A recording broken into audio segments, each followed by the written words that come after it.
Hello and welcome back to the Chi podcast.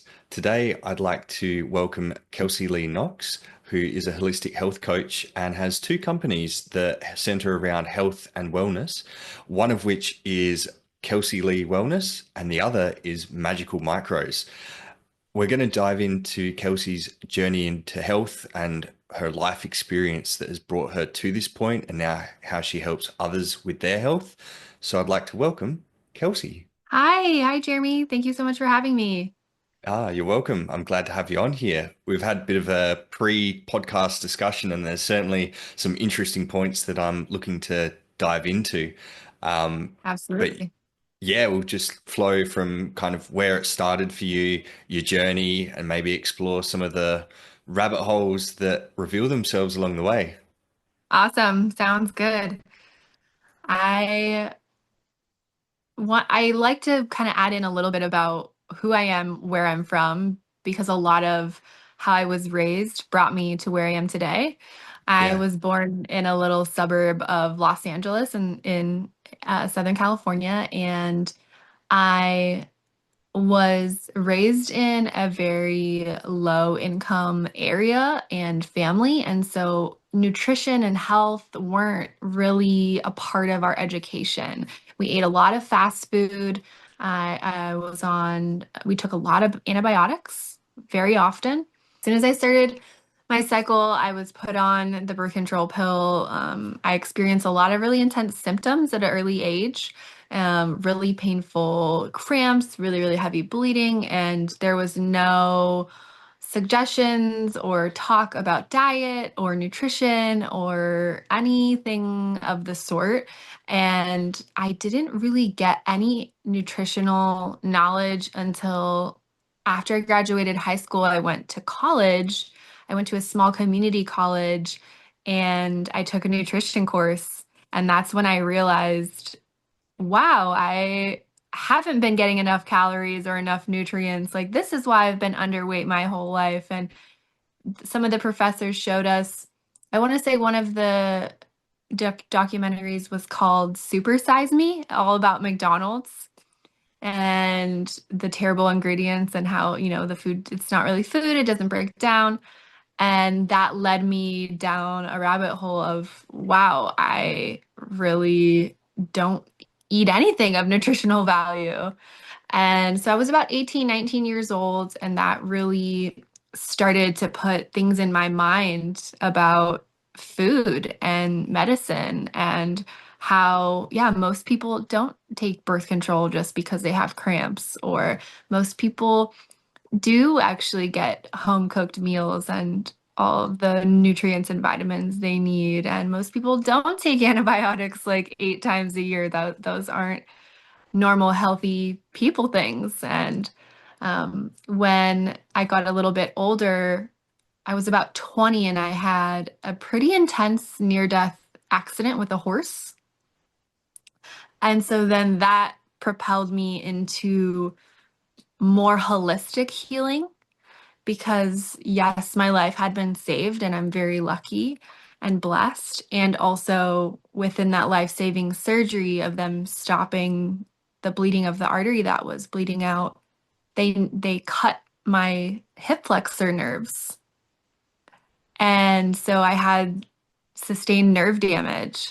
And that was actually one of the ways in which I developed a really deep relationship with mushrooms because there's certain types of mushrooms that help with nerves and regrowing your nerves. And so, yeah, that was my one of my many initiations into deepening the friendship I have with mushrooms. Wow. Yeah, that's really fascinating. And at 18 or 19 to be confronted with, this reality that the way you were living was not in alignment with what's conducive to health. Some people might see that and be like, well, that's, a reflection that I now have to change everything I do. It's too much. And they can kind of shy away from such awareness and knowledge. So kudos to you for being like, oh, there's a higher way to live and I'm going to move towards that. Yeah, Because, yeah, it that can be definitely a, definitely took some time. recently, I think it was maybe a year after the horseback riding accident, I moved from LA up to Northern California and began my journey as a farmer's wife, cannabis farmer. I learned how to grow all kinds of vegetables and herbs, and I learned one of the reasons why I didn't like any of the vegetables growing up because I grew them myself and realized this is what they actually taste like. Yeah, yeah, the mass agriculture, pesticide laden, prioritized for yield and size and color would Yeah, take away from the actual quality of it, I imagine, when, you do anything on mass scale compared to small batch, you can really taste and totally. feel the difference. 100%. Yeah. And that's one of the reasons I still hand make all of my microdosing capsules.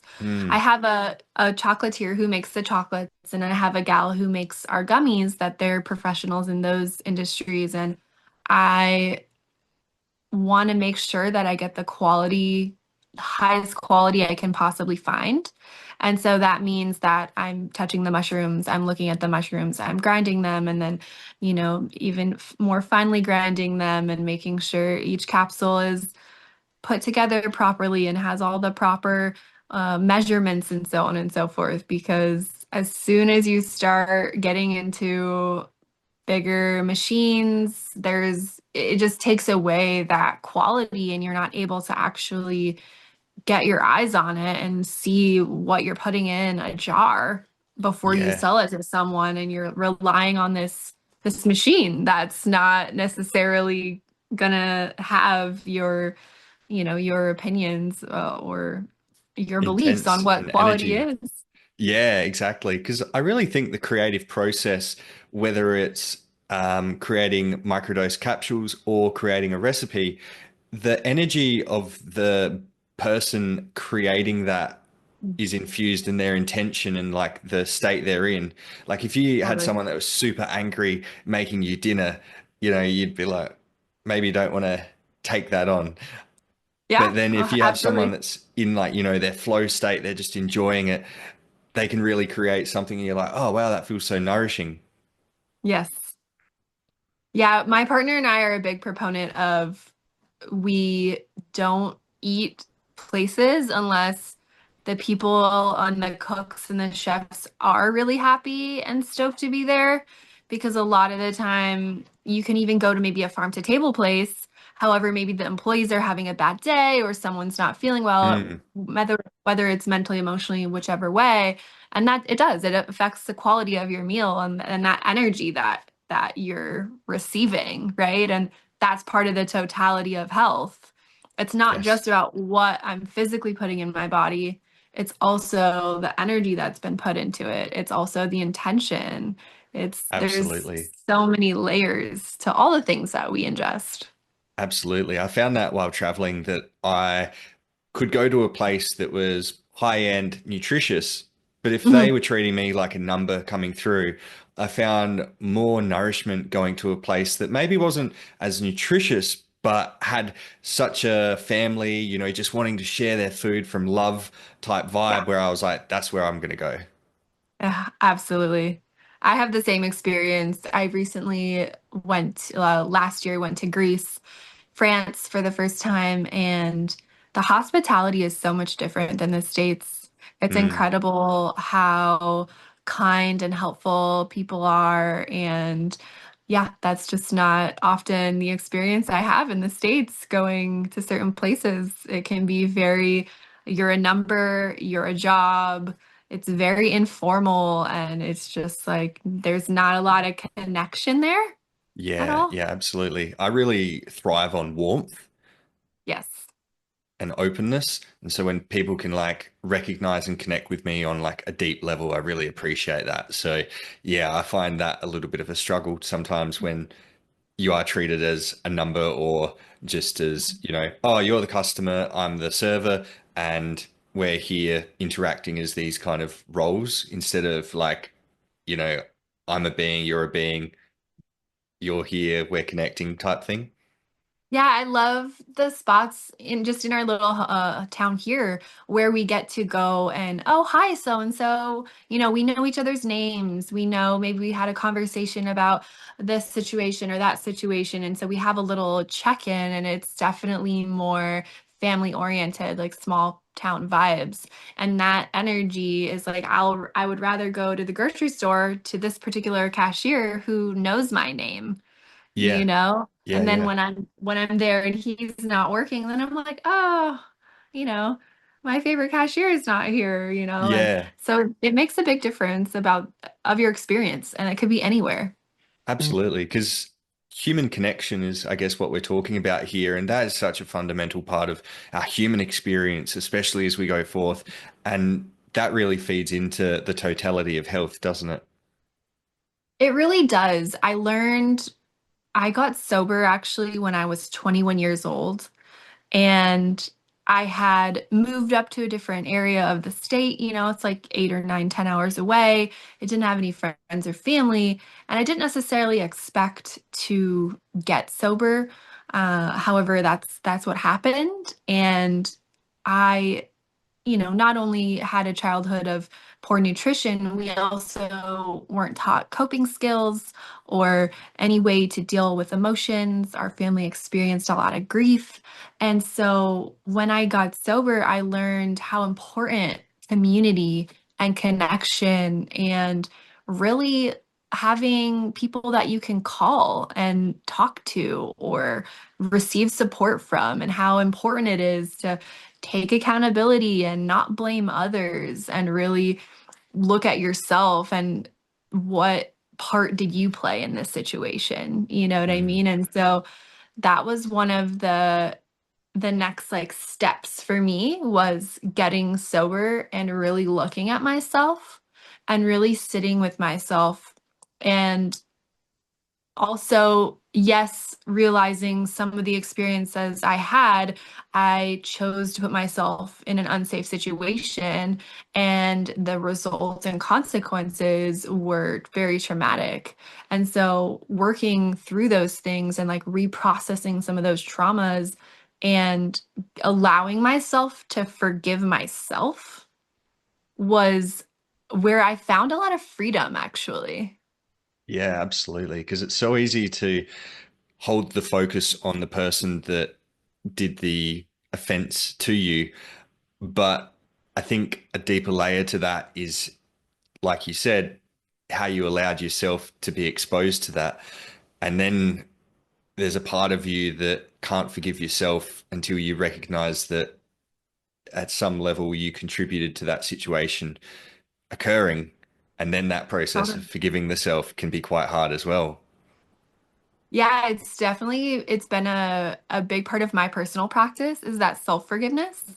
Yeah. And along the journey, one of the I believe it was a womb healing retreat in Hawaii. We are swimming with dolphins and singing and writing songs and just in a group of women. And one of the practices was this big emotional release ceremony, really, and realizing how I was afraid to access anger or aggression or anything that wasn't like calm and controlled. And then also realizing that because I had put myself in harmful situations in the past, that I hadn't forgiven myself. And so that moment of really just reminding myself and allowing myself to really forgive me and acknowledge what I had experiences and the choices that I had made really gave me another layer of lightness and freedom and openness, right? Just like another layer to peel off that really allowed me to be more open to what's next. Yeah, absolutely. And I think, there's multi layers to it. Authenticity, owning your truth. And like you just said, you allowed yourself to kind of embody that truth and then go to the next layer. Yeah, definitely can relate to that in my own experience. Yeah, I'm super grateful for these moments in time that really have, it's as if it's not always been, oh, mind, body, and soul. I have to do a little bit of this, a little bit of that, a little bit of this. Mm. It it's just continually reminding me like, oh, this is how I take care of my mental health. This is here how I take care of my emotional health. Taking care of my physical health, not just my body and like working out and moving, doing yoga, stretching, also the internal body, right? This has been a continual learning process over the last 15 to 20 years that there's always something new and I always get to learn and choose what feels right for me from moment to moment. Yes. And getting those reminders, however it might be, has been wonderful. It's like a you're meeting an old friend. Like, oh yeah, thank you. Forgot about that. Yeah, yeah, absolutely. And I think that's really key that holistic health isn't about being like, wake up early, do XYZ and follow a rigid plan. But like you just said, when the moment calls for something, having a tool that you can be like, ah, yeah, this is what I need for this. And something that you said prior to the podcast about, not just relying on the gym for mental health support, that was a journey that I went on where I think all of us kind of, find that one thing that provides you with an outlet and then you hammer it really Yes, hard. So like for me, totally. that was the gym where I was like, cool, this like, is an outlet for like aggression and like frustration, all of that kind of lower energy type stuff. And then I was like, cool. And now it feels good doing it. And this is just my one source of like mental health support. Yeah, And then yeah, because yeah, I did it so much, you get injuries and different things. And then you totally. go through this Yeah, period where you're like, oh, now the thing that I went to, I can't do. What yep. now? Hmm. And that can be quite disconcerting where you're like, what do I do? I'm lost. And then you have to reevaluate and find another thing. And then once you've done that cycle through leaning on the next thing and then going back 10 iterations down the track, you're a Yeah, holistic health coach. No. Um, yeah, pretty much. I relate to that, when I started lifting heavy weights, it became such a form of, oh, this is how I ground. This is how I get yeah. grounded. I'm feeling upset. I'm feeling this emotion, and I don't feel like writing. Writing feels like too, I don't know, just not what I need. And so I would go to the gym, go ride the bike, go squat really heavy, and then I injured my ankle, right? And then I was like, oh, I tore something, and I couldn't lift heavy. It was almost a year and a half, 2 years before I really figured out tendons and ligaments take so much longer to heal than bones, and relearning to connect with those other ways of grounding that didn't require me to lift heavy was such, yeah, I felt lost in moments because this tool that I had been sharpening for the last however many years, all of a sudden I couldn't access. And then I got to be reminded of, oh, here's these other things, right? Like I can breathe, I can sit on the earth, I can meditate, I can XYZ. There's so many different tools. And especially for women who go through a cycle every week, our hormones change.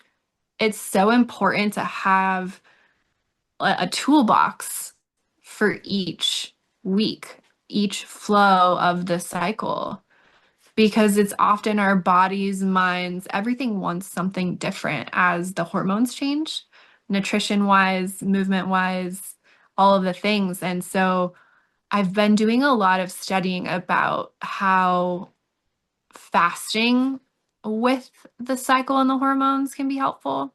I've done a lot of cleanses and struggled with hormone balance myself. And so learning how to do that in a way that's not going to negatively impact my hormones and my mental health has been a huge gift. And I'm so thankful for that right Yeah, now. absolutely. Yeah, that's something certainly coming to the forefront of women's health that trying to align your energy output with the phases of the different weeks of your cycle rather than just being like, oh, we need to run at 80 to 100% all the time. And then finding that you're crashing during, one phase of the month. And then you're like, well, what's wrong with me? And the more that we understand about our physiology and how that's presenting in our energy and what we're feeling, I think the better everyone will benefit. Because I guess that last point is applicable to men and women. You know, like let's say someone has a virus or some sort of chronic infection that's depleting their energy, and they haven't been able to show up in the world how they want. And then people are like, oh, you're lazy or family or whatever. And they're like, oh, wow, like Right. there's something wrong with me.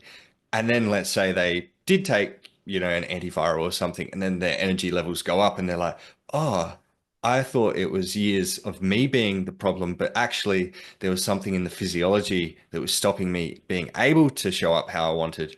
And so Absolutely. that's a bit of a more of a macro sense, but I'm sure many women probably feel that within their cycle where there's like, not having the energy at one part of the month and they're like, what's wrong with me? But if they understand where their hormones are at, then it would be helpful.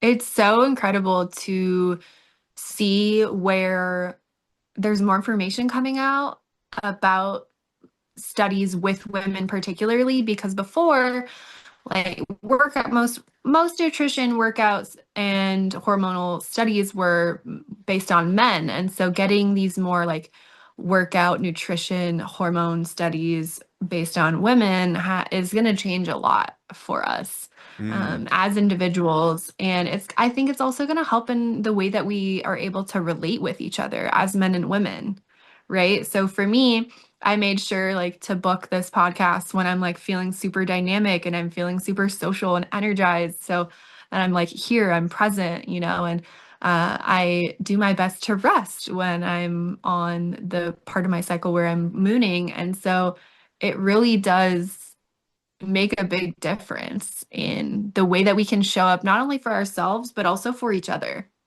yeah, yeah, absolutely. And that could be such a key difference. Like imagine if you were unaware of that and you book a podcast in the time that you need to rest.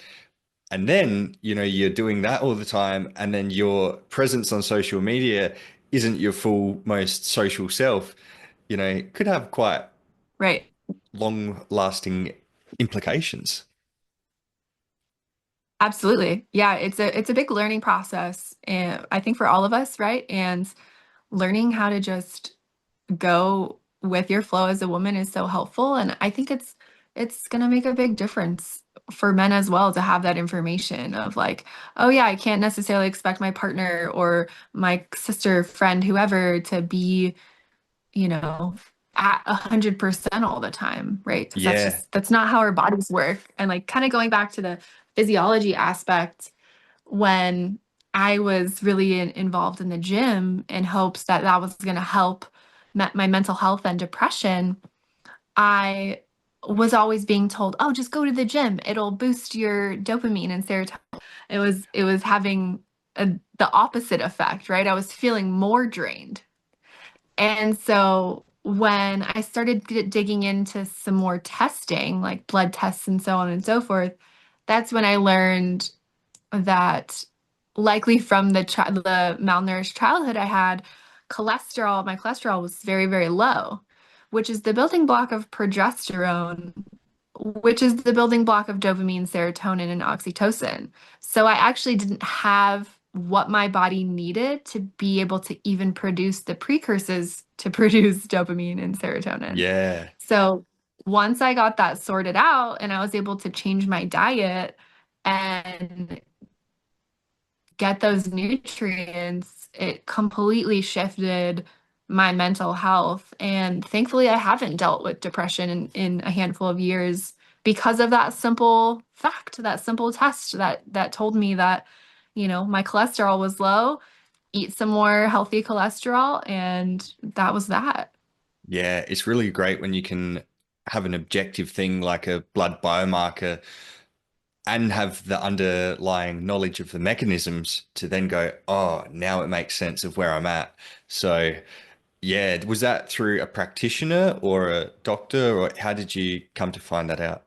That was through she's actually an acupuncturist, Chinese herbalist, and a doctor of naturopathic medicine.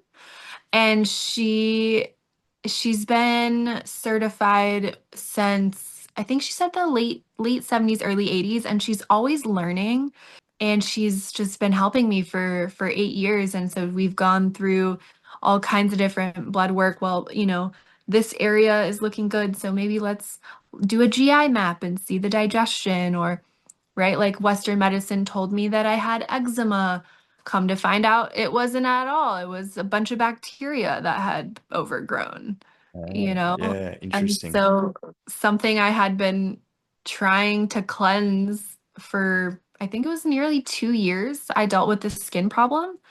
And I took 3 different supplements based on the GI map that I had done with her to tell me exactly which bacteria was overgrown.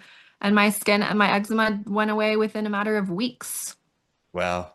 Yeah, Yeah. that's astounding, really, that mainstream medicine in the West can be really beneficial for a bone break or Yeah. an artery that needs Yeah, surgery. exactly.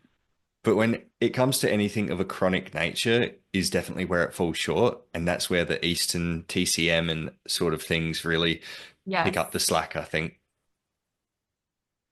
Yeah, that's been one of my biggest allies, I think, not only Chinese medicine, Chinese herbalism, also Ayurveda and the herbs and how to Mm, really eat for your blood type, eat for your doshas. It's been so helpful to learn all these different ways of eating and kind of layer them on and put them together for me as an individual.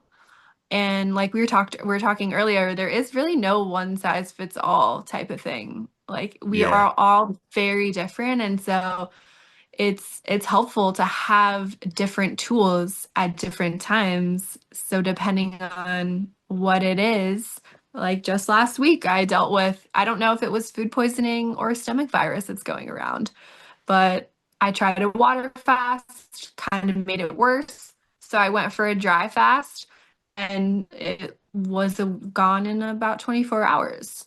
Yeah, right. Yeah. It's interesting, isn't it? You need to have a bit of a trial and error approach sometimes, but the more tools you have in your kit and awareness of what could be going on, then you've got a better chance of finding the right tool because you understand the underlying mechanisms. Exactly. It's so important for me to like pause and reflect and really rest in moments so that I am able to listen to the body, right, when it has something to say. I'm like, okay, let me just pause. Let me reflect. What did I eat? Where did I go? Is this the flu? Is this a virus? It's helpful to have that relationship with yourself, and then you can use all the tools or reach out to a mentor or a practitioner for extra advice and support. And, that just circles back to the community aspect and having mentors that you can talk to and rely on, and people that you trust that do have your best interest at heart and really want you to be your healthiest, best self. Yeah, absolutely. And I think having awareness and sovereignty, for lack of a better word, over your own health, where instead of being like, well, I'll just keep going on with not focusing on it and, mainstream medicine will cure me if anything comes up. And Yeah. often it does take some level of our own experience to highlight to us, oh, I'm feeling bad. And then I did this and I felt better. Now I see the value in it. But I think the more that Yeah, you can, that's sorry, go on. yeah, that's a lot of the work that I do is empowering and encouraging people to heal themselves, because we are our own best healers, and essentially we can get information from doctors or practitioners, and likely it will help a bit, but it's also not one size fits all the time. And something that worked for someone else may not work for me, And Yeah. so even though you might have a professional naturopath, acupuncturist, they are also only going based on your description of your symptoms. So it's a level of how well do I know myself? How truthful can I be? And, how is this body going to react to what they're offering, whatever herbs or suggestions? And Are there any other underlying issues? Is there a virus? Is there other toxins? There's so many layers to all the Yeah. things. And then the emotional, psychological aspects, like, are you looking at everyone else being the problem? Are you taking responsibility? How much is there like past trauma and stuff sitting within you, like creating inflammation? That certainly does weigh into it. Yeah, the emotional aspect for me was such a great, I'm just so thankful because I dealt with so many chronic health issues and I never really put it together until I did. Yeah, yeah, and it never made sense fully, the emotional aspect, until I really understood personally how, maybe not dealing with grief was affecting, or having this trauma response or this stress response that was causing cortisol. And really, if we're flooded with cortisol, not much is going to work in our body. Our digestion's not going to work well. We're not going to be able to sleep well. Our hormones aren't going to be regulated. There's so many negative side effects from stress. And a lot of the time, that is a learning process, learning how to deal with our emotions, Yeah. gathering these emotional release tools so that we can in a healthy way, healthily release the emotion so it doesn't get stuck in the body. Because then we have this like tightness and tension, and we have like these aches and pains and injuries. Yeah. And yeah, it's usually always a little bit of everything. Yeah. Yeah, totally. And that inattention that comes from stress, I think, is one of the most damaging things is like it keeps the nervous system tight and then nothing can flow, energy flow constricts. And like you said, so much inflammation comes from cortisol. I've definitely been very familiar with that. Yeah. Yeah, I think it's a pretty common one, especially for those of us involved in health and wellness, realizing how we can do all the things and we can take all the supplements, but if we're truly not dealing with what's on our mind and what's in our hearts, whether it's reprocessing past trauma or learning coping skills that are going to be healthy, it makes a huge difference. And that alone, cortisol alone, is then something that I still deal with and am learning to yeah, because I'm not being chased by a tiger, a lion, or bear. I'm safe, yet my body thinks and my nervous system thinks that something like this is happening. And so, really getting to a place of being able to pause and relax the nervous system rather than allow it to flood with cortisol is such a game changer for so many chronic illnesses and for so many people. I think that at the root of a lot of these chronic health issues is a really deep layer of dysregulated emotions, dysregulated nervous system, and that little bit of openness to trying something different could potentially heal someone's chronic illness. Yeah, absolutely. Because I feel like I'm pretty good in the emotional, psychological space, but there's still a physiological occurrence of cortisol and sympathetic activation. And, you know, dysautonomia can occur after like trauma or physical kind of infection or whatever it may be. And I've noticed lately that I'm trending towards more sympathetic activation. And it's so interesting Mhm. being in that state, having the awareness, and my weekly ice baths really help with this, and I probably need to do more of them. Oh yeah. Um, but once you get to a high level of sympathetic activation, the practices which would create like rest and digest, parasympathetic activation are so hard to access. Like I can sit there in meditation and I feel like I'm not going deep. I'm just like sitting, like not even breaking the Yeah. surface. And it's when you need that the most that it's the most difficult, which is such a paradox. Isn't that interesting? I find it so interesting that in because it's a lot of about the habit and the pattern and that initial reaction because that's what we're used to doing. And so I mean, we can have an awareness of this pattern for years and years and years, right? And getting just one moment of allowing the pause and like catching it before, right, can feel like such a reward because we can be aware of something for so long before we actually are able to make a lasting change. And all of these tools that we learn, right, like mentally, we're not able to necessarily access when we're not in our logical thinking brain. We're in a completely different part of the brain, Mm, right? And so that is where I learned about the bilateral stimulation and the trauma reprocessing to connect the different parts of your brain to create pathways, which mushrooms also are super helpful and beneficial in doing that as well.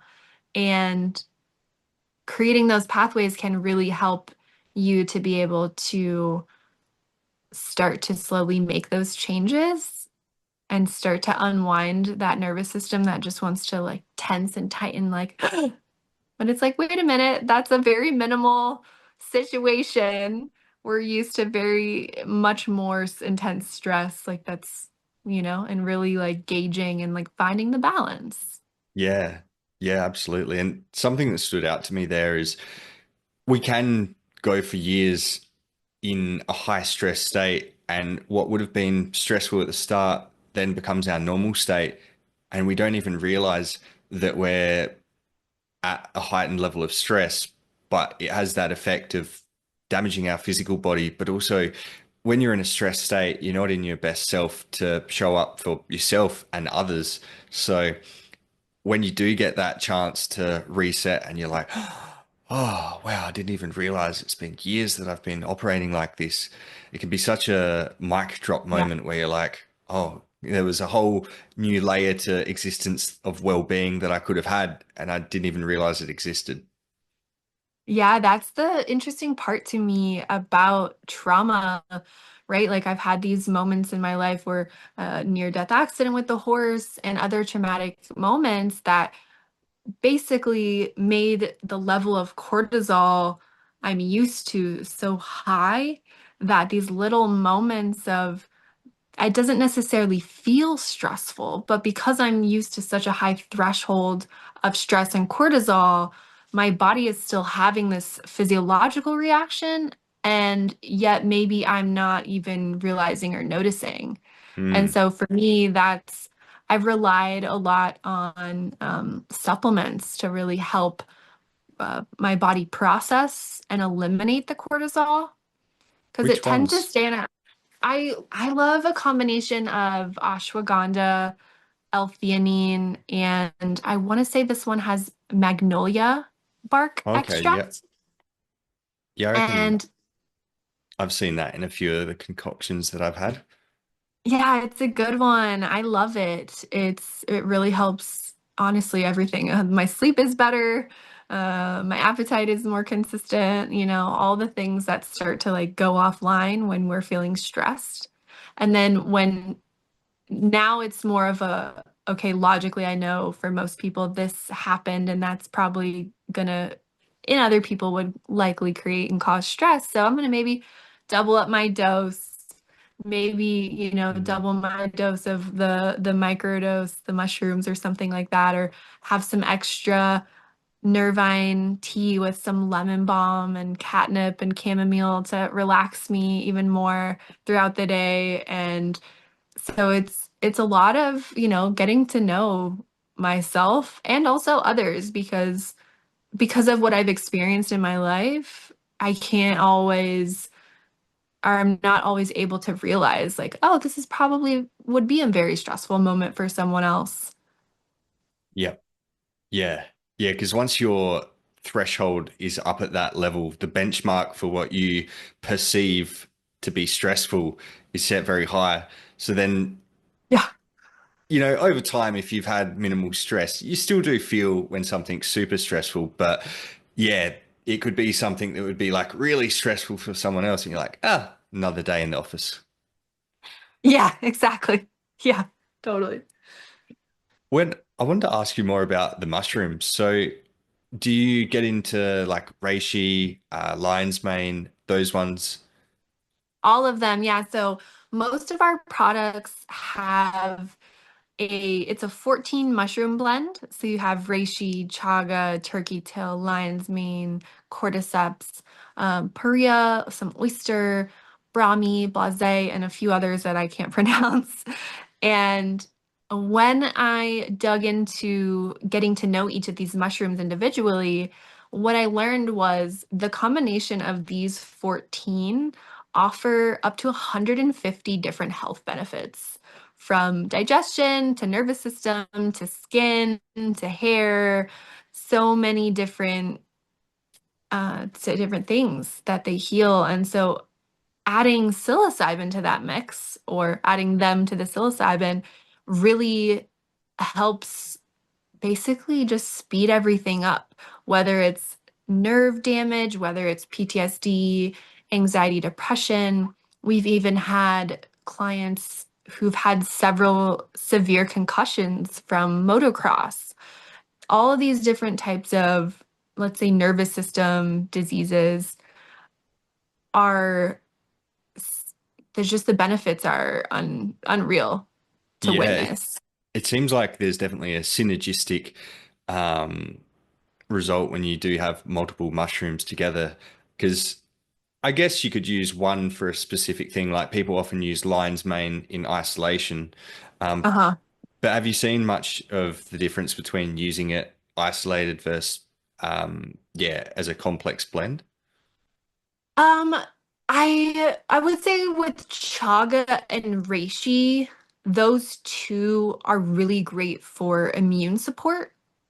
And so higher doses of those when dealing with like a virus or, anything that you're really needing an immune boost, whether you're maybe mold toxicity, anything like this, bacterial overgrowth. And essentially what all mushrooms have in common is that they grow neurons. So whether they're more or less better or worse for the brain, the skin, the nails, the hair, the digestion, that can, depend upon what you do or don't pair them with. And so, yeah, for me, like I took reishi for years. It was highly concentrated. I was dealing with a very low immune system at the time. And I noticed a big difference in that one specifically and a chaga.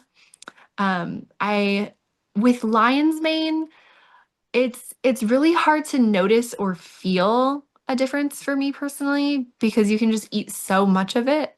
You can eat Mm. it raw, you can have it in a capsule. There's just so many ways to ingest it. And during different parts of the year here, it's in the grocery store. So you can just, Yeah, right. get your little lion's mane and go That's have a pretty little cool. lion's mane steak if you want. Yeah. Wow. And do you see much difference between, say, like a powder formulation and a liquid in mushrooms? So, yeah, we mostly use cold pressed. It's very different so me being from the cannabis industry for years and doing a lot of work with like CBD, CBG, and the THC and things, like you can make, and other plants as well, lemon balm, other nervines, you can make a tincture with alcohol and get a lot of the properties from those plants. With the mushrooms, it doesn't work as easily. It's very much of a more lengthy process. The way Mm. that we make our gummies, we make a extract from the mushrooms, and it's like a 2 to 3 week process Wow. to fully soak the mushrooms in the ethanol from fruit, and then the whole nano extraction process with the mushroom is just, it's very different than getting all the cannabinoids from like a THC plant or all the properties out of like a lemon balm plant. It's very different. Mushrooms, you tend to get all of the properties when they're more cold pressed and fresh. And so, like the powders that we use, we get them from the north, actually, from Washington, because they're so prevalent and it's small batch, so it's high quality. It's, you know, like I said earlier, me and my very high quality ingredients, I shop around to find the best of the best so that Yeah. I know it's highly concentrated. You know, if you're taking a capsule once a day or a few times a week, for me, I want to make sure it's working. I want to make sure it's worth my time. It's worth my, you know, mental capacity. I'm writing it down that I'm taking this thing all the time. And so it's very important to me that we get all of the benefits from whichever mushroom it might be. And I noticed in other supplements when I read the bottle, some of them are like, oh, it's only the fruiting body, or oh, it's only the Mm. mycelium. And it confuses me actually quite a bit because we definitely need both to receive all the benefits.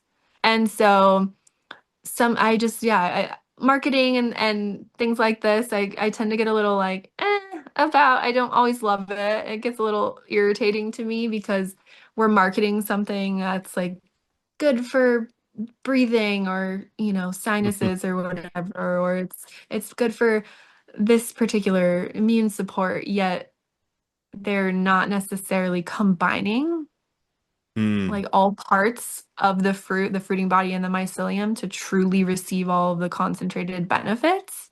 And so Because, that's a little weird for me. yeah, so the fruiting body, what part of the mushroom is that? So you have the stem, right? And the cap. And then you have the base. You usually don't see any of the mycelium because when they're picked or they're cut, it's like at the base of the substrate. So that's like the And bits so, that root into the ground? yeah, exactly. Yeah. Yeah. And so most of the time now you get a lot of, you don't really get to see a lot of the mycelium because it's either like within the substrate or like out in nature. I can go on a walk around this property where we live and find turkey tails and reishi, you know, and they're all very different too in the way they're harvested. So like the timing, how long they have to be dried, or if they're going to be cold pressed when they're fresh. And also it's like, yeah, it's pretty beneficial to have all parts so that we're receiving all the benefits from a particular species of mushrooms. Yeah, I think that makes sense because when we get too much into isolating one thing, there's probably other cofactors and things that we're maybe not even aware of that would bring a more, yeah, balanced profile to what we're intaking. I was going to ask as well, we're realizing now in supplements how much heavy metal is like, say, in protein powders and stuff. Is that a thing in the mushroom cap industry, or because they're like grown in like pretty optimal conditions, it's not such an issue? Not that I know of. I haven't read anything, heard anything. Um, a lot of the time, it's a very, like when people are growing at home or commercially, small batch or commercially, it can be very difficult to keep everything as clean as it needs. It needs to be so sanitary. Mushrooms, for being something that's grown outside, are very sensitive, especially psilocybin. They want it a particular temperature, a particular humidity, and it's easy to get other bacterias and fungus, right? Like anything that's not in homeostasis is going to have other things growing, right? Let's call Mm. them opportunists, right? Like Yeah. whether it's another virus, bacteria, or fungus. And so it's not very prevalent as of yet. And it's also not necessarily something that's tested. Like Mm. even if I go to get like some psilocybin tested, they are barely able to just recently within the last maybe few 5 years able to tell me what the psilocybin content is. Yeah, true. Some technical difficulties interrupted our flow, so here we are talking about lead in supplements. Lead and things like that because it's prevalent in like protein powders and things like that, and not necessarily it's as far as I've learned and known, it's not super prevalent. Um, it also, yeah, it's very dependent on what else, right? Like in protein powders, they're putting, not only are they putting like protein and things like this, but they're also putting other minerals and nutrients. So how something is gathered and collected, it makes a huge difference. Like right now in the States, the biggest like lead issues within salt and sea salt. Yeah, yeah. And so I've been learning about how salt is mined, right? Because I'm curious, like, I was why just is looking it? into this the other day, very briefly in surface level, but I was aware It's that Celtic interesting, sea salt has levels of lead.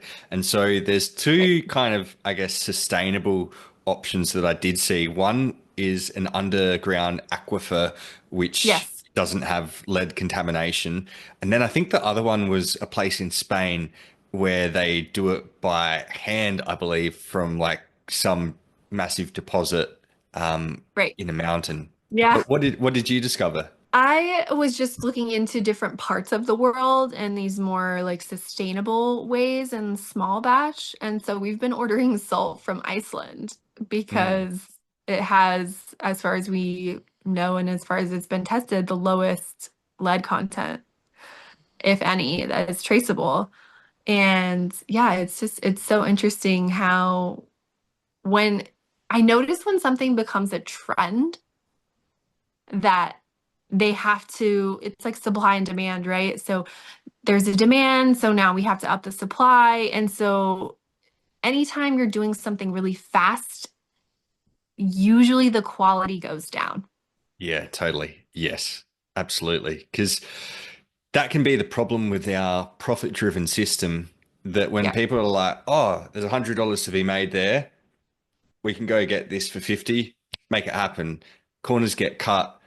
And then it's only when you get X amount of time down the track where like, actually, this isn't healthy for us. And then there's a bit of a backlash. And then it's like, okay, now it's not profitable to do that. And yeah, change the game. Yeah, it's unfortunate how greed and the profit can really affect our health on so many levels, right? It's like affects the earth, it if and then it affects our food, it affects so many different things. And so to go back to like the mushrooms and lead thing, there's so many mushrooms that are good for so many things that aren't edible, right? Like there's mushrooms that can absorb oil.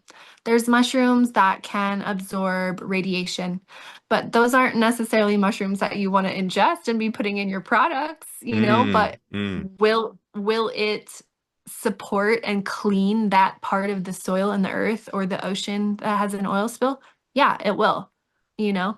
And so to me, that's always been a question of, well, how come we're not using these things more? Because we do have access to them, and there tends to be these natural occurrences of these mushrooms or fungus or whatever that come up to support any deficiency issue in an area, whether it's soil, whether it's with animals.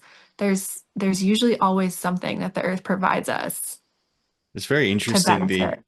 the intelligence of it and mushrooms, how they're so adaptable. And yeah, I think psilocybin is definitely something I'm still journeying with, but I can see a lot of benefit. And even in the stress side of things, I've Mhm. noticed that psilocybin has a real ability to take you out of a doing kind of energy and back into being. Yes. And when you do that, you can really get such a, because something I've noticed is if you've, or if I've got to a point of being immersed in technology, for example, Mhm. and then you have a dose of psilocybin, and then you can really, if it's at a certain threshold, you can't engage in technology. There's a Yeah, block. And then you just have to come back to your breathing and your internal totally. state. And I'm sure as we go forward, that could be a really good hack, for lack of a better word, to have that at a regular interval to be like, cutting off from that overuse of technology. 100%. It's it's very helpful and beneficial always. I read this book once called The Diamond Cutter. It's Buddhist perspective on business and money. I highly recommend it to anybody who is curious about business and money. It's wonderful. And it talks a lot about taking those intentional pauses. And so that's a lot of what mushrooms and psilocybin does for us is it really does get us to focus on our internal body, breathing, being grounded. I can't touch and look at my phone right now. It's too, it's too overwhelming. It's such to me that's such a gift because in our world right now we're on our phones, we have technology 24/7. Everything we use essentially is technology, whether it's the heater or the Mm, whatever, everything's plugged in, there's electricity. So to really fully disconnect is such a blessing, and it really does help us to get focused on what it is that we need, right? And like developing that relationship with ourselves can be so powerful in our health journey. absolutely. Like, in addition to that, I think we can carry so many complex ideas. I have to do this today, this tomorrow, and all of these kind of pressures that can build. And when you have psilocybin, it really causes that to just all be let go and coming back to a more like fluid, stable place of being, really. And that Yes. can give you perspective on how you were thinking. And I think anything that really gives you that stepping outside of your current experience, whether it's Mhm. actually removing yourself from your lifestyle by going on a holiday where you can then get a bit of the same effect and then look back at, oh, that's how I was operating and showing up. And you got the ability to then reflect if you want to change or keep some things the same. Psilocybin can really do a similar thing where it dissolves all of those things to the point that you could almost have a bit of a higher or outside perspective on it. I love that Terrence McKenna says mushrooms, he says a lot of things about mushrooms, but some of my favorite things that he says are that they offer you a non-human perspective. And so another amazing leader in the field, Timothy Leary, did a lot of studies with psychedelics as well. And his studies on set and setting, right? So it is so important to have that intention. And, maybe you have a pattern or habit that you're stuck doing. Maybe you don't want to drink alcohol, or maybe you don't want to be eating this type of food, or maybe, whatever the habit or pattern is, maybe you don't want to react a certain way in a conversation, or you don't want to get triggered by something. Whatever it is, the mushrooms, when asked, are so capable and intelligent of giving you everything that you sometimes don't want and maybe don't know that you need, but that non-human perspective. And it's so helpful and beneficial to have these tools, these friends in the mushrooms that you can go to in a moment of like, I don't really know what to do. So I'm going to shut off my phone. I'm going to have a moment by myself with this mushroom and really allow myself to sit and get this outside perspective so I can maybe receive an answer or a solution rather than seek outside of myself to all these, you know, other ideas. Is it really the best thing for us? Do we really have time and energy to do the trial and error? Sometimes, yes. And also sometimes just sitting with yourself and listening for that solution, because between our subconscious mind and like our higher selves, we really truly have all the answers that we need within us. Yeah, I totally agree with that. Um, I think there's a lot in marketing these days in self-development that kind of leads you towards thinking, oh, I need to pay someone else to tell me what I feel or think or should do. But you're absolutely right that we do know. I've said before, the best advice that you can get is from yourself. Yep. And what's interesting is there's definitely a correlation between people that take mushrooms or have had psychedelic experiences and then the dissolving of, say, drinking, of Yeah. other like unhealthy, unhelpful habits. And something I think psychedelics can do is dissolve rigid structures in the ego. Mm-hmm. So, what I noticed at a young age was people that were perhaps more image based, egoically identified as themselves, they didn't have good experiences with psychedelics. It made them feel Yeah. like, whoa, that was really uncomfortable. And I Yeah. theorized that because they'd built so much of their identity and psyche around these egoic structures, once they dissolved, the mind didn't really have much to grasp onto, no foundation of stability, like within the true sense. So it was a very chaotic and uncertain experience for them. Whereas people that have more of their sense of self based on like those kind of true foundations of integrity and character and Yes. things like this, there was actually a relief when having a psychedelic experience because it dissolved those rigid structures that were actually keeping them contained. Yeah, I agree with you 100%. I've seen it as well. And there's been moments where I've had really uh dark experiences that like came forward from the subconscious that, they make sense. And I also putting it together, it's like, wow, yeah, that part of me I wasn't completely ignoring. And so I've seen it as well, people who are very very concerned about that external validation and what I come off to or what we come off to others or how we present ourselves physically outwardly is so important. And a lot of that is, societal communal structures, right? That's what we see in the media or wherever we see it, that's what we're being taught. And so, this other way of being and coming from a foundational place of this is who I am, integrity is important to me, honesty is important to me, following through, taking care of myself, like giving people the courage and empowerment to take their health in their own hands. Like, that's a core foundational part of who I am. And so I've said this many times, like I don't have the best business model because I'm not here to create people who are dependent on me. I'm here to share my knowledge and my information so that people can experience the freedom that I have created for myself. Yeah, I respect that deeply because that's the approach that I like to bring as well, not putting profit as the top value, but actually putting service to others as the top value. And I think the more that each of us do that individually, hopefully it's going to create a ripple effect where others feel called to do that. And I think as we go forward, personally, and people in my circle are starting to be really put off by the profit first approach, where you feel like Yes. the number, where you feel like I'm my only utility to this company, business, service is that I'm providing them money and they're just trying to give me enough value that I'll keep doing that. And now gravitating towards an experience of what can be cultivated. So instead of it being money and, value, it's we're trying to create the best experience for you that can, take you where you want to go. And if money Yes. comes because of that, great.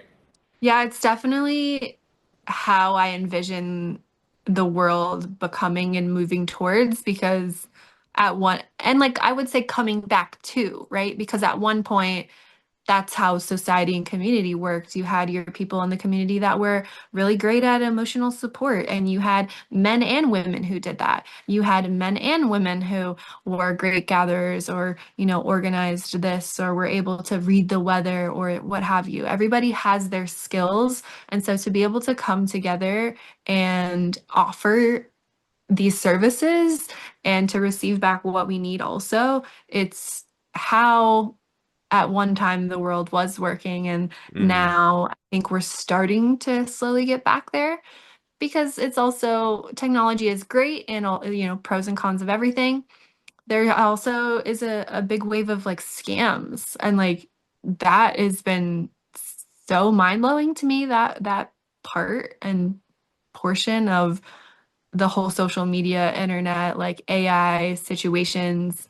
And I have been such an in-person person, having a horseback riding company, working with plants and like with the earth, and so to come back onto social media and now be more authentic online and sharing more about what I'm doing in this way is definitely foreign to me.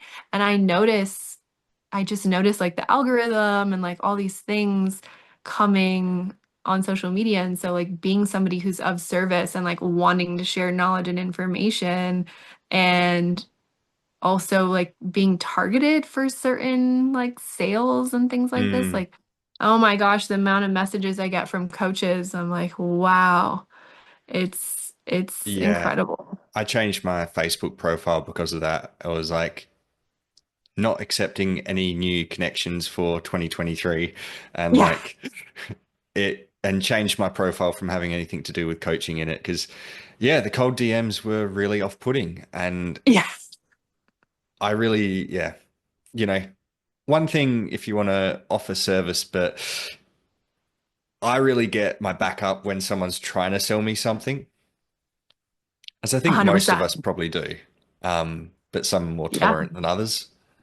Totally. I learned when I got sober, part of what I learned in the 12 steps was that unless someone's asking for information or my sponsor at the time, for example, if I didn't ask her a direct question, she wasn't offering me a bunch of advice and suggestions because I wasn't ready to hear it, right? Mm, And so this whole like cold messaging to get clients thing is like, I don't know about all that. That's just like not something that feels good to me or that I'm interested in doing or receiving, you know?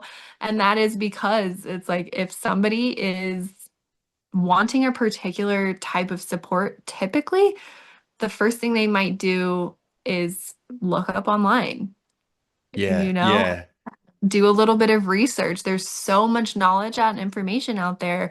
All you got to do is type something in to get a little more comfortable. Like, well, what is it exactly I do want or need, you know? And so there is a very interesting layer to this, you know, health coaching and like having this presence online and so on and so forth. And so that's why I really appreciate speaking to humans. And I've done a few handful of podcast interviews and recently started my own podcast. And so it's definitely helping me to feel a little bit better about the cold messaging because we actually get to like communicate and like have a yeah. conversation with a real human rather than, you know, these cold messaging DMs and people who just want to sell you something. Yeah, and I wonder if it works. Like, let's say they send out 100 cold DMs. Maybe the person receptive happens to be the person that was like, oh, I should really look into like marketing. And then they happen to be like, hey, have you thought about marketing? And you're like, I was just thinking about that. And then so it happens to feel like synchronicity for them. But the problem with that approach is the other 99 people are just like, oh, fuck off. Like, stop, Yeah, yeah, get out of my totally. DMs. Yeah, exactly. I mean, it has to work at some point because they wouldn't keep doing it, I assume. I assume Um, too. and also, yeah, it's just like not something that I'm like, that isn't, no, I'm okay. Thank you though. Yeah. Um, I'd love to dive into the cannabis side of things. Do you have time or would this be a better? Yeah, I have time. Okay, cool. So during your time in the cannabis industry, like what was your experience? So when I was about 18 or 19 years old, I was dating a man who was working at a hydroponics store, and his boss ended up having uh, at the time it was Prop 215 in California, so it was a medical cannabis dispensary.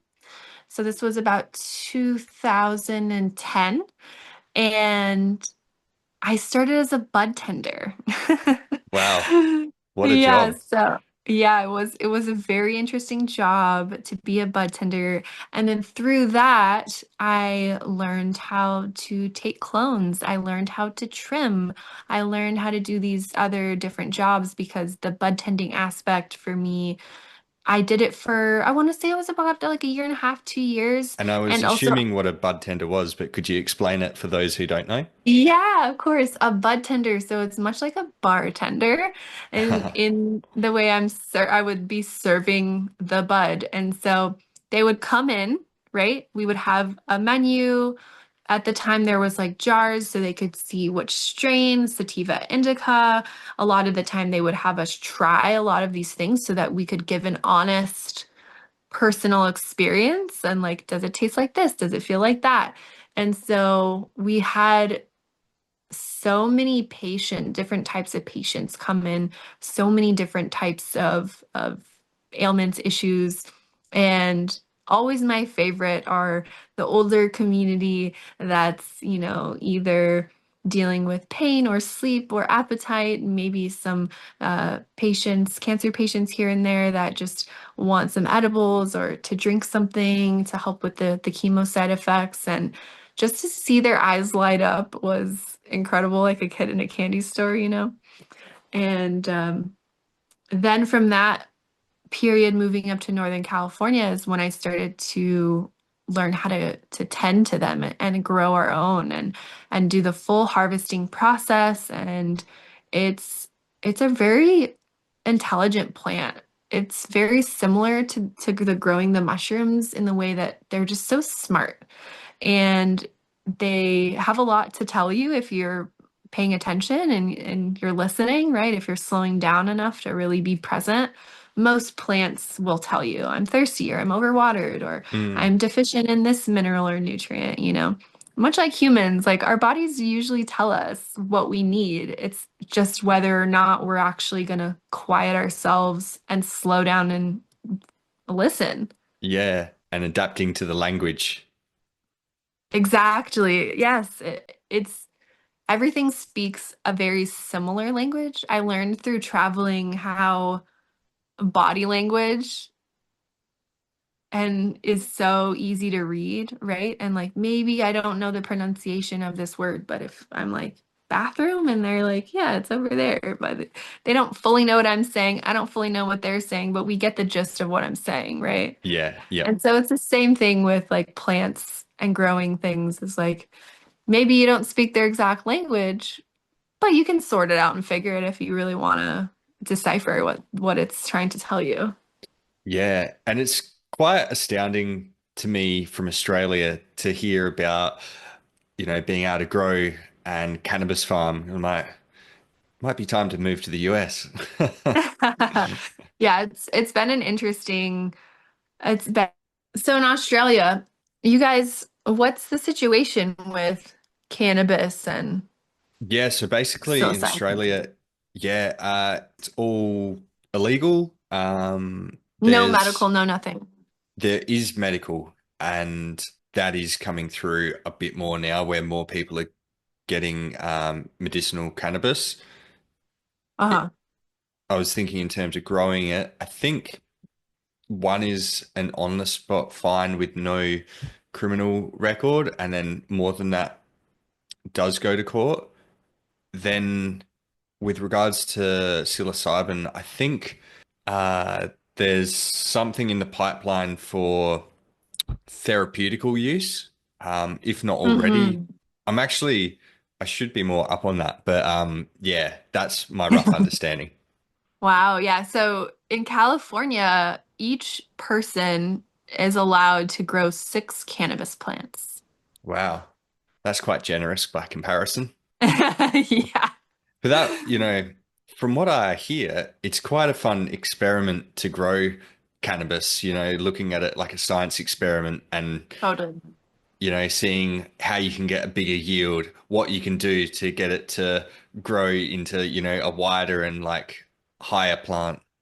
Totally. Yeah, there's so many different I've worked with and for so many different people, and I see a lot of men who are very balanced within their masculine and feminine do a lot better, right? Because they have that ability to Interesting. like receive and listen to the plant. And so I also have seen people who are in it for the money, who are maybe more logical or masculine in that way, that don't necessarily receive long-term benefits, because they may not be respecting like that feminine essence, right? Like a cannabis plant is a feminine flower. And so, yeah, there's so many different ways to grow it and different strains. Some are higher in CBD, CBG, CBN, all the different cannabinoids. And there's, yes, just so many different types of climates as well, Yeah. drier, more humid. It's and then various different strains like more dry or less. So it's all very interesting. Yeah, absolutely. That's a really interesting insight that men with more balance of masculine and feminine would be able to receive and be, yeah, better growers, because that makes a lot of sense, but I hadn't actually thought of that. Yeah, it's just some of the one of the many things I've observed over the years working for all kinds of, cannabis industry has been somewhat male dominated. There are quite a few female-owned cannabis businesses nowadays. And I want to say, I forget when the statistics were done in the documentary, but cannabis was one of the highest, basically the highest percentage of female business owners in the cannabis industry Wow, in the that's cool. States. Yeah, Yeah, yeah. good rise of the women. Yes, exactly. Yeah. And so because of all the health benefits, right? Like between cancer, you can make suppositories. There's just so many ways that you can make cannabis into to a health tool, from the Phoenix Tears that Rick Simpson created to all the different edibles and tinctures and salves for muscles and skin. There's just so many ways to go about it. I really like where we're going collectively with it, because it's interesting to see how demonized cannabis, psilocybin, psychedelics were, for the last 40 years or however long. And Absolutely. now we're kind of getting to a point where we're recognizing their value, still understanding that there's certain people or times that it may not be appropriate, but certainly Yeah. seeing, okay, there is validity to these as a therapy, or even if it's recreational, that's fine. Yes. Yeah, I'm really grateful. Last summer, I do some work with the Zendo Project. They are a nonprofit organization that does a lot or offers education and psychedelic harm reduction and peer support. And this year, they're focusing more on education for first responders, because a lot of the time, the people who come in contact with those on psychedelics are first responders. And if they are not properly educated on how to deal with these people, it can greatly harm and cause, mental, emotional future problems for these people. And so last summer, I got to go to a psychedelic science conference in Denver in June, and hear the opening ceremony was Rick Doblin from MAPS and various natives from other parts of the world and that land. And there was a former Texas senator, I believe, who, was very much a non-believer in cannabis and psychedelics until he witnessed veterans who did all the therapies Western medicine suggested, and they found no reprieve, no relief from their PTSD symptoms. They went to these therapies, whether it be MDMA, psilocybin, and the relief that they found, and for this senator to witness them receive these benefits and heal and get to live somewhat of a normal life was such a beautiful story, and shows us that yes, there are benefits, there are health benefits, and anybody can receive them as long as they have and are willing to receive the support from professionals, and as long as the professionals are in integrity. And that's a Yes. lot of the work that MAPS is doing to make sure that these practitioners and professionals are well versed in these different therapies. And then the Zendo project, making sure that the integration process and the harm reduction aspect, and just making sure people are able to hold space for one another and support one another through these experiences so that we're not just having these somewhat intense experiences and not able to communicate about them. Yeah, absolutely. You know what was coming up for me then is when someone's on psychedelics, they're so sensitive to the energy of another person. If someone comes in with a harsh energy, that's felt in the nervous system so viscerally. Totally. And that could be a really beneficial experience for people that are maybe a bit more in the traditional masculine, like, drive, no time for emotions type attitude. And then on the Right. other end of that spectrum, you've got people that are a bit more sensitive and, highly Mhm. emotional. And if you had people that were less empathetic, having those psychedelic experiences, they might actually understand what a more sensitive person can experience the world like. Exactly right. Yeah, getting that perspective and realizing how our energy and behavior and how our voices and our tones can affect one another and being able to have that empathy, right? Like, Yeah, oh yeah, I understand that that person probably feels like scared or shy or whatever because I was very passionate or I was very aggressive or loud or what have you. It's yeah. important for us to be able to understand one another. Totally. Yeah. I think there's a train of thought that I have where they're like people that are self-focused need to put more focus on others, and people that are focused on others as Mhm. a default need to bring some focus back to themselves. So, like, for example, what Totally. you just described, someone that's always focusing on themselves, super driven, maybe needs to have more empathy, understand how someone else is feeling. But then someone that's always focusing on another needs to be a little bit more grounded in their truth, their boundaries, what they can express and not receive potentially. Absolutely. I think psychedelics can help us on so many different levels and like finding that balance because yes, being of service is important and also being attuned to yourself and your own needs and knowing when you are capable of being of service and when you do need to rest and having the courage to communicate what you need and what the boundaries are without feeling, like you're going to have a panic attack or like this is too intense and too difficult. So I would rather people please than just ask for what I need. Like finding that balance is just important for everyone's health. Absolutely. Yeah. And that's the thing. It's probably as equally difficult or uncomfortable for someone to not people please as it is for the other person on the other end of the spectrum to be empathetic or soften into their emotions. Totally. Yeah. Interesting, isn't Yeah, it? right. Like that numbness and that disconnection can be for some people, yeah, just as intense as somebody who is sensitive. Like trying to get out of that place of comfort can be difficult for anybody, which on whichever spectrum you are.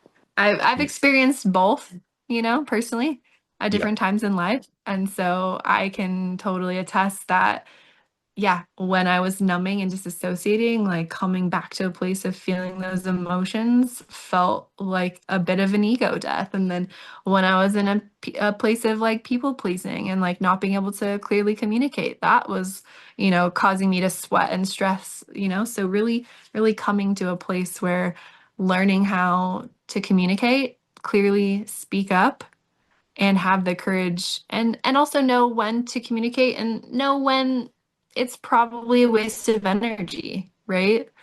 Like if someone's not asking, they're probably not going to hear you. So I've learned to really check in with myself before I communicate and really feel into whether or not I'm attached to an outcome Hmm. Yeah, that's a big and one. really asking myself, is this helpful? Is this kind? Is this necessary? Yeah. Yeah, And totally. that'll usually give me like, okay, this is important, or maybe not, or, you know, I don't really care how they're going to react to what I'm going to say, so I'm just going to say it anyway, you Yeah. know? Yeah. I think once you've got those things anchored and grounded within you, then you can kind of create some space when you're about to connect or communicate with someone and feel is this the right thing to express in this moment? And I find that really guides you in the right direction. Hey, Oh yeah, I agree with you. It's super helpful because there's been moments where I was like, ah, yeah, maybe I shouldn't have said that, or maybe they didn't really weren't ready to hear that yet, you know? yeah, And I think if you follow your expression of truth, whatever it is, then even if it may have been that they weren't ready, it came through you at the time, so it was meant to be. Um, yeah, I've definitely seen a lot of ex honoring that truth ends up being for the greater good. yes, yes, I definitely can tell in moments where I'm like, okay, I have energy for this right now, and regardless of how this person may or may not react, like they need to hear it, you know? And then there's moments where I'm just like, nope, don't have the energy. Your energy already is just a lot for me, and so I'm just gonna breathe through this discomfort. Yeah, yeah, absolutely. Well, I think there's so much more that I would love to talk on psilocybin, cannabis, etc. But we'll wrap it up here. Is there anything that you feel you want to express or share, or um, I could maybe offer one question of what do you think the world needs more of right now? Mm. I believe that the world needs stillness, Hmm. more stillness and more compassion and understanding for each other. Yeah, yeah, I 100% agree. Stillness is definitely central to my ethos, and I'm currently working at incorporating more into my life right now. I think everybody can benefit from, even 5 or 10 minutes of no phone, just some breaths and Yeah, just a good self check-in, right? yeah, And also absolutely. being able to have compassion and understanding for other people and what they're going through. Everybody's going through something and doing our best to not take things personally and, you know, give them a well wish if they're kind of being grumpy with you. Like maybe they need a little extra love or a prayer. Yeah, yeah, absolutely. Yeah, that compassion sounds good in theory, but then when someone's being difficult with you, that's when it's really tested, right? Totally. Ah, Absolutely. lovely. Well, such a good time chatting with you. Appreciate you coming on the Chi podcast, and I'm sure we'll speak again. It was a pleasure, Jeremy. Thank you for having me, and I look forward to hearing more.